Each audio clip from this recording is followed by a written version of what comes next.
बिस्मिल्लाहिर्रहमानिर्रहीम व्यूअर्स, आज का हमारा टॉपिक है क्रैमर्स रूल। इस सिलसिले में जो आज हम क्वेश्चन सॉल्व करेंगे वो पंजाब यूनिवर्सिटी के 2015, 16 और 17 के क्वेश्चन पेपर में आया हुआ है। Solve the system of equations 2x plus y plus z is equal to 1, 3x plus y minus 5z is equal to 8, 4x minus y plus z is equal to 5 using Cramer rule.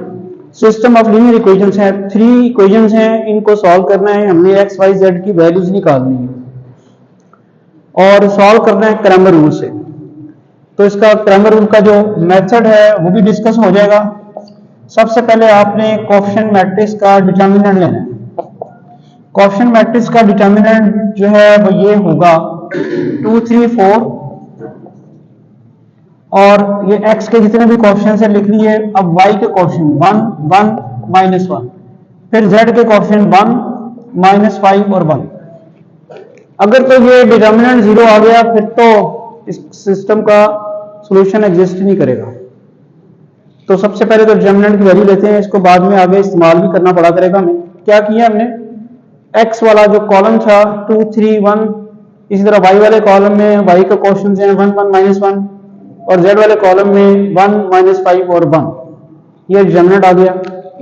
अब इसकी expansion तो आपको याद है भाई, first row अगर आप करेंगे तो क्या करेंगे, ये 2 लिखा, 1 को 1 से मल्टीप्लाई कराया 1 आ गया, फिर -5 को -1 से मल्टीप्लाई कराएंगे तो 5 आ जाएगा, फिर -1, ये रो और ये कॉलम छोड़ देना। 3 को 1 से मल्टीप्लाई कराएंगे 3, माइनस करके इसको मल्टीप्लाई कराएंगे 5 को 4 से तो +20, फिर +1, ये रो और ये कॉलम छोड़ देना। 3 को 1 से -3, 1 को तो -4 माइनस करना आपने।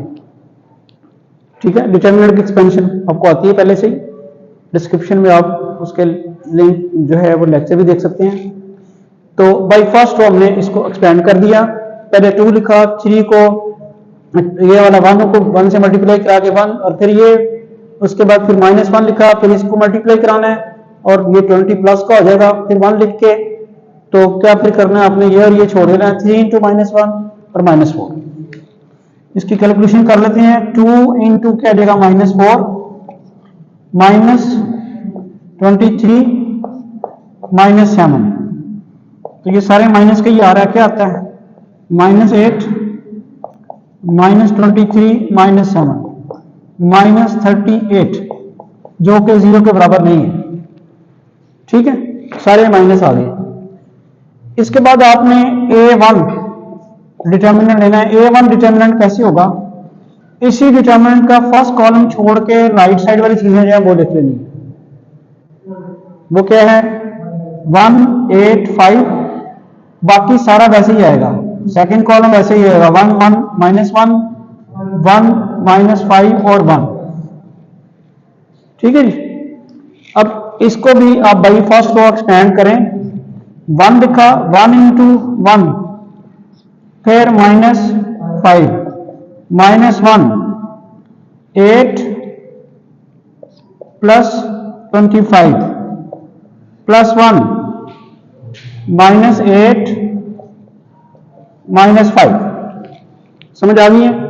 ये वाला 1 लिख के ये रो और ये कॉलम छोड़ दिया, 1 × 1 और फिर -5 × -1 +5 हो जाएगा और ये फार्मूले का माइनस, फिर -1 फार्मूले का लिखना है, ये रो और ये कॉलम छोड़ देना है, 8 × 1 और -5 × +5 -25 और फार्मूले का नेगेटिव साइन लगा के इसको क्या बना दिया जाएगा, प्लस बन जाएगा। इसके बाद ये +1 लिख के ये रो और ये कॉलम छोड़ के 8 × ये रो और ये कॉलम छोड़ के 8 × दिस -1 एंड -5, तो ये अब बनता है -4, -33 और -13। जरा बताइएगा क्या बनेगा, 46 और -50, ये -50 बन गया। इसी तरह अब आपने A2 डिटर्मिनेंट लेना है। A2 डिटर्मिनेंट में आपने ये करना है कि इस डिटर्मिनेंट की फर्स्ट रो, फर्स्ट कॉलम और थर्ड कॉलम वैसे रहेगा, सेकंड कॉलम में चेंज कर दिया जाएगा, 185 आ जाएगा। फर्स्ट कॉलम क्या है 2 3 4, सेकंड कॉलम में आ जाएगा 185 और third column as it is 1 -5 और 1। 2 फर्स्ट रो से एक्सपेंड किया, 2 लिख दिया, उसके बाद 8 इंटू 5, 8 इंटू 1 8 -5 इंटू 5 तो वो प्लस का 25 हो जाएगा। फिर -1 लिखा तो 3 इंटू 1 3 और प्लस 20, फिर +1 5 इंटू 3 15 प्लस 32। ठीक है, ये वाला 1 लिखा ये और ये कॉलम छोड़ दिया, 3 इंटू 15 और -32।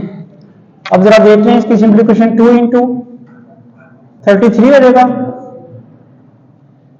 -1 और ये -23 आ जाएगा।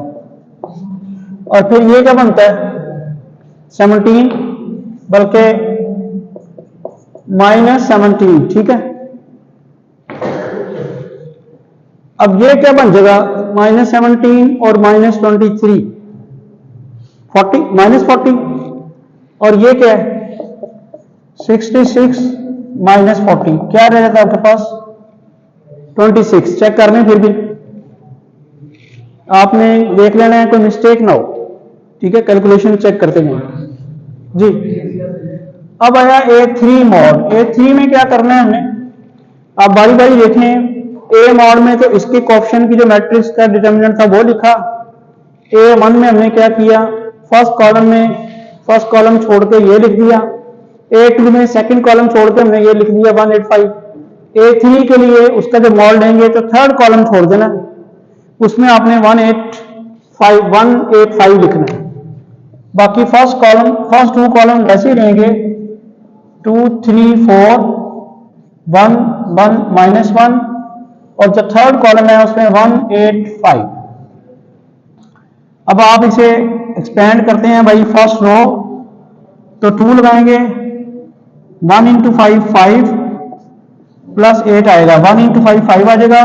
माइनस करना है 8 इंटू -1 तो प्लस हो जाएगा 8, फिर -1 3 इंटू 5 15 -32, फिर +1 ये छोड़ के -3 और -4। एक्सपेंशन ठीक है, ये चेक कर लेंगे आपने। जब आपने लास्ट पे ये 1 लगाया तो 3 इंटू दिस -3 और ये फिर -4, ये बन गया 5 + 8 13 माइनस, और यहां पे क्या बनता है -17 और यहां क्या बनता है -7, फिर 26 + 17 और -7 क्या बन जाएगा 36।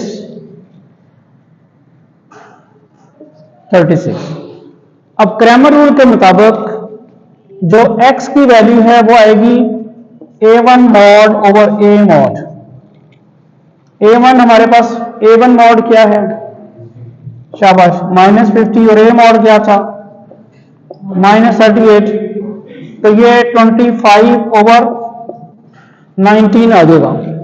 नेगेटिव कैंसिल हो जाएगा, 2 पे डिवाइड करेंगे 50 को तो 25 आ जाएगा, और इसको डिवाइड करेंगे तो 38 को 2 पे डिवाइड करें 19 आ जाता है। इसी तरह आपको समझ आ गई होगी Y2 में क्या करना है, A2 mod over A mod. A2 mod हमारे पास क्या निकला हुआ है ओवर -38 -13/19, और फाइनली Z की वैल्यू के लिए क्या करना है A3 mod over A mod. A3 mod क्या निकला हुआ है 36/-38, तो ये आ जाएगा -18/90। ये अब x y z की वैल्यूज आ गई है हमारे पास।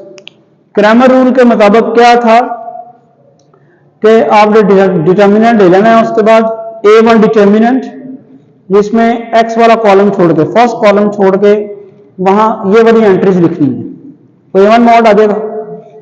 और A2 मॉड के लिए क्या करना है, आपने ये वाला कॉलम छोड़ के वो वाली एंट्रीज लिखनी है। A3 मॉड के लिए ये वाला कॉलम छोड़ के आपने वो वाली एंट्रीज लिखनी है। अब एक्स की वैल्यू आएगी A1 mod over A mod, ये क्रैमर रूल है। y की वैल्यू क्या आएगी A2 mod over A mod, और z की वैल्यू क्या आएगी A3 mod over A mod. अब ये आंसर तो आ गए हैं, एक्स वाई जेड के आंसर तो आ गए हैं।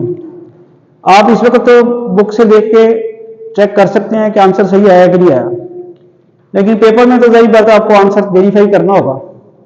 तो वेरीफाई करने के लिए आप तो कैलकुलेटर से भी कर सकते हैं। आपके पास अब कैलकुलेटर हैं ऐसे जिनमें आप ये वैल्यूज पुट करके देखें कोई ये बैलेंस होती है कि नहीं होती। वेरिफिकेशन कैसे करना है, ये वेरिफिकेशन क्वेश्चन का पार्ट नहीं है वैसे, ये आप रफ वर्क में कर लें कि आपका आंसर सही आया भी कि नहीं आया।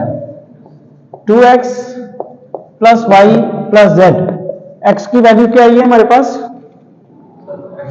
25 और 19, वाई की वैल्यू क्या आई है -13 ओवर 19, और जेड की वैल्यू क्या आई है -18 ओवर 19। अब चेक करते हैं ये क्या बन जाएगा, 50 और 19, 13 ओवर 19 माइनस 18 ओवर 19, तो ये क्या बनता है 3 था,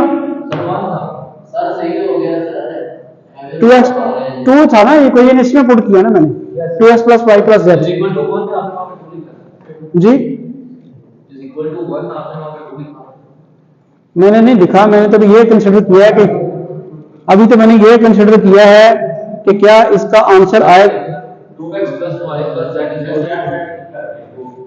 2x इक्वेशन की मैंने सिर्फ लेफ्ट हैंड साइड लिखी है। अब अगर ये 1 के बराबर आ गई फिर तो ठीक होगा, और अगर ये 1 के बराबर नहीं आती फिर गड़बड़ है। तो गड़बड़ लग नहीं रही, कुछ चेक करो बड़ा। अगर इसका एलसीएम लें तो क्या आता है 19, 50 माइनस 13, ये चेक करो ऊपर क्या आता है, आप चेक करिएगा।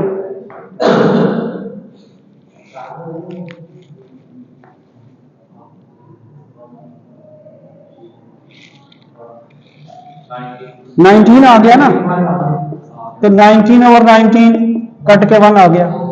तो अब देखिए इक्वेशन सेटिस्फाई हो गई है। 2x plus y plus Z हमने दिया था, एक्स वाई जेड की जो वैल्यू आई थी वो पुट की है तो 1 आ गया। सेकंड इक्वेशन भी मेरी चेक कर लें आप।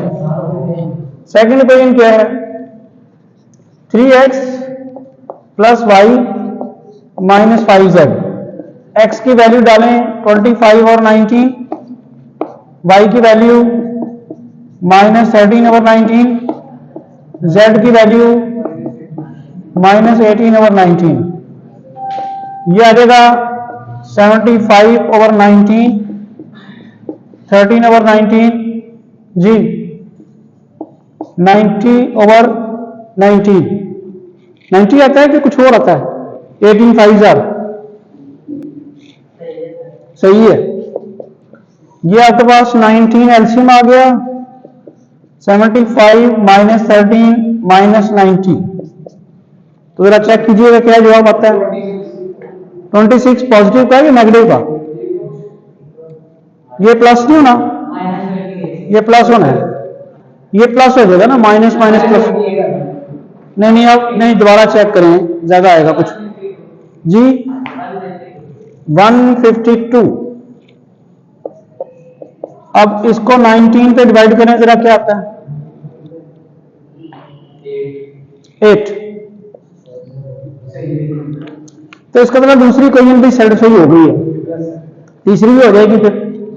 तो ये था क्रैमर रूल। इस तरह से हम क्रैमर रूल की मदद से सिस्टम ऑफ लीनियर इक्वेशन को सॉल्व करते हैं। वैसे और मेथड भी हैं सॉल्व करने के, लेकिन इस क्वेश्चन में हमने क्रैमर रूल को डिस्कस करना था। समझ आ गई सबको?